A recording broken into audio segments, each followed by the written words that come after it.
Everybody, welcome back to my channel. Today we're going to do some work on our brand new Forest River Impression 360. It's a 2026. Shortly after we bought it, we were going to make our first move with the trailer, and so I went to flush the black tanks with the hose.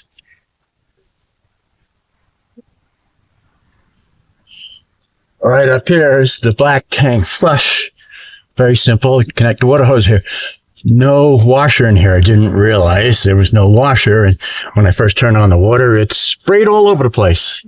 So turned off the water and found there was no washer. So put a washer in. That took care of that. By the way, there were no washers in any of the connections. I don't understand that at all. So anyway, go to flush the black tank. This is our first move with the trailer, and we're getting ready to leave Arizona. I'm flushing the tank. This one inlet is splits off into a Y to the two black tanks. We have two black tanks. One from the bedroom, and then one from the laundry room, because that's a half bath there. And you can see, here's the connection from the second black tank, and the first black tank is up there.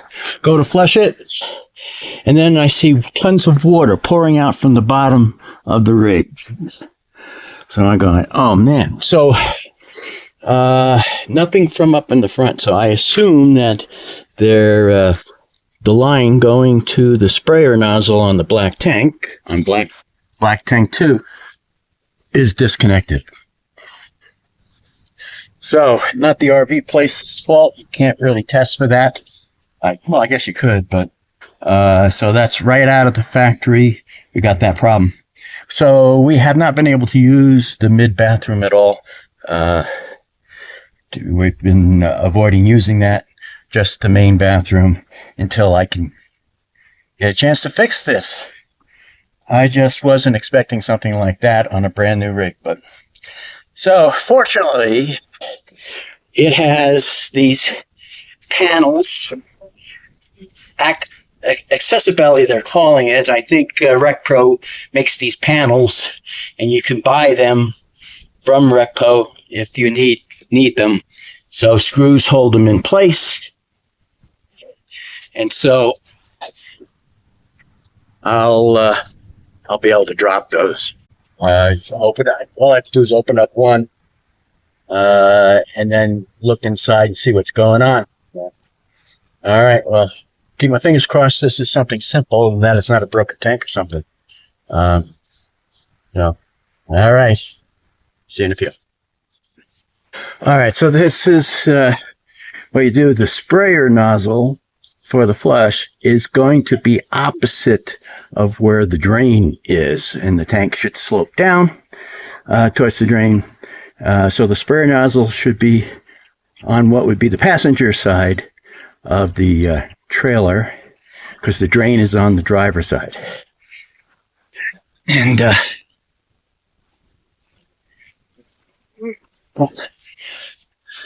that there is the drain from the mid bathroom.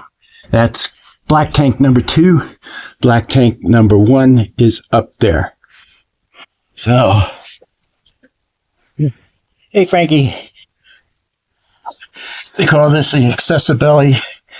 It's not a real heavy plastic. It flexes pretty good. So, gonna need a helper when you unscrew this. And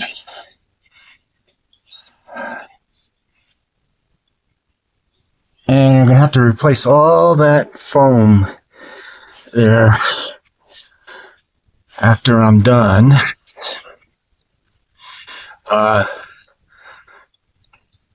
Imagine they cut a big hole. You know, these gate valves are supposed to be inside the belly. Well, this black tank valve is outside the belly. That's not good. It can freeze.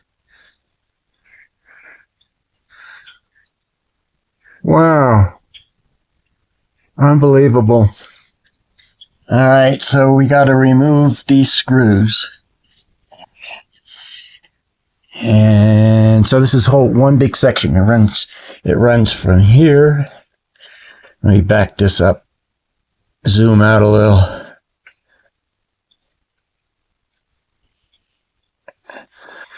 So it runs from here right down to there, that other trough.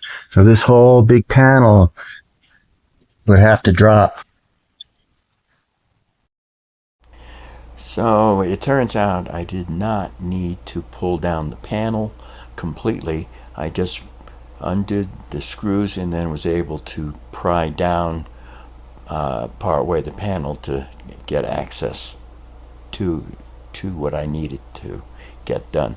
The thing is, the sprayer nozzle is not where I expected it to be. It is actually positioned right over the drain valve, the gate valve there, which is not an efficient way of flushing this tank out. So I was quite surprised. So there is the water leak. Jane, you want to quick just turn it on real quick? Yeah, just real quick. Just to creep? Yep. Just to crawl. Yep. Oh.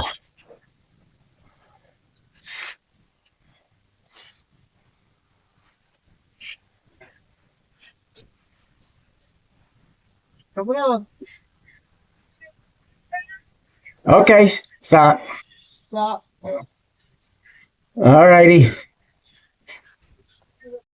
Alright, so problem number one, if you notice the hose is black, PEX tubing is not black. So that's not a PEX tubing, but it's going to a PEX elbow barb fitting there, and it's missing the clamp. The clamp is actually further down on the tube without being crimped.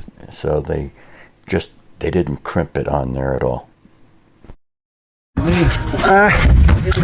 Alright, yeah. Can the drill fit in there? It's kind of tight when I'm trying to get my hands there. There's the clamp. It's like a foot and a half down the thing. It slipped off the barb fitting. So this clamp should work. Keep going with the Yeah. you got, the one we did. Yeah. Let me get. And unbelievable. Such a simple thing, but can be a major problem for the average person. Look, son of a gun, this came off that hose. This clamp was never crimped. Untouched. Unbelievable. It's like brand new, never crimped. Now she's slipping. Man. Here's the other thing. This hose just slides on and off the barb fitting.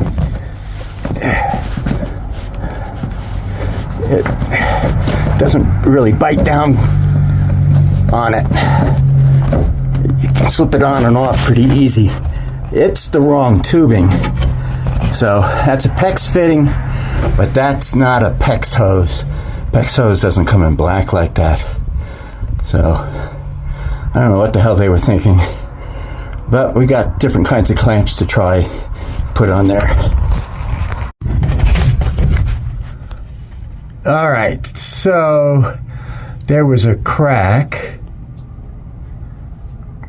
on the connection too, going into the tank. So it looks like they screwed in the elbow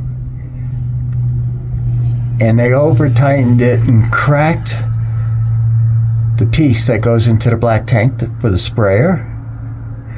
And so they might have put that green stuff on there and didn't crimp the connector on the hose to the elbow yet until they saw that this was okay. I don't know, and forgot about it.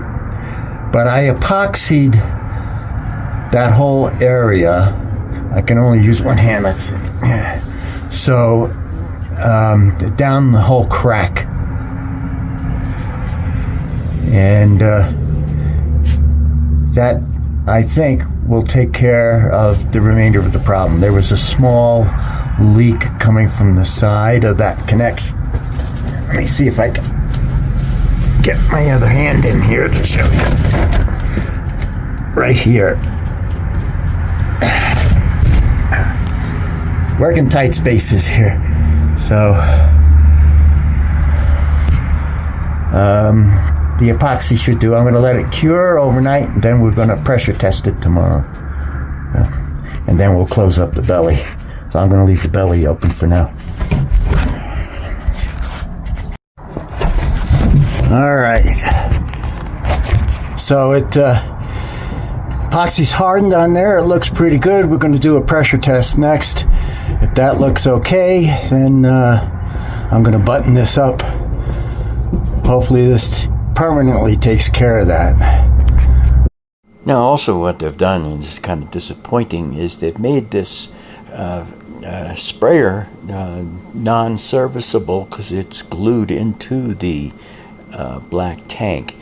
Usually they have a flange and a gasket, and they're screwed into the tank so you can service it. But in this case, they've made it so that's impossible. So hopefully it never plugs up. Alright, so success. The pressure test revealed no leaks, so we're good to go. Alright, we got it all buttoned back up. I mean, this accessibility thing certainly makes it a lot easier to gain access to things. I think I should probably redo some of this foam, but that's okay. This here, though, this valve, this gate valve, should be on the other side of this belly. This is vulnerable to freezing. Unbelievable. But it's done. All right, so in conclusion, really, it's a beautifully designed rig. It's beautiful both inside and out. I mean, as far as Forest River's engineers who did this, I mean, they did a really phenomenal job. Nice layout. Couldn't be happier with that. But they could tighten up a little bit on their quality control. I mean, for that major leak on the second black tank, seriously, come on.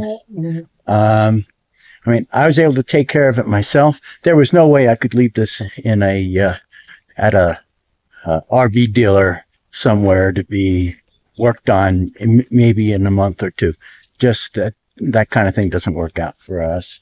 So I was able to take care of it. I mean, there's a couple of other little things. The dealership was not a great experience either, and I got a bunch to say about that. I'll do a video on that. A couple of other smaller items happened that I had to fix on this as well, and I'll get into that in another video. But so everything is working right at the moment, so thumbs up, and I guess we will see you down the road. We are still in Colorado. We're in lower elevation. It's now in the 80s where we're at, Morrison, Colorado, 70s to 80s. So we'll be here for a few days for the graduation and then hit the road to Michigan. So I'll see you on our way there. Bye now.